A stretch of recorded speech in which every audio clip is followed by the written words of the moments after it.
দিয়ে কি মুখে ছেটাও, যাতে খুব সাবধান, যাতে ঘুম যেন না আসে। কারণ ব্রহ্ম মুহূর্তে আপনি উঠেছেন কিসের জন্য?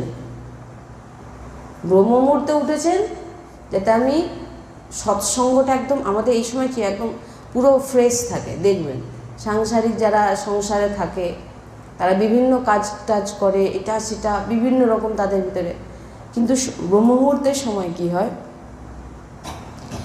একদম কোনো কিছু মাথার ভিতরে থাকে না। আর যখনই দেখবেন আমাদের আগেকার বাবা মা বলতো যে সকালবেলা উঠে পড়ে পড়াশোনা করো, ওই পড়াটা কিন্তু বেশি মনে থাকে। ভোরবেলা উঠো, ভোরবেলা তুলে দিতেন, এই সূর্য ওঠার আগে পড়াশোনা কর, ওই পড়া করলে কিন্তু মাথায় বেশি ঢোকে।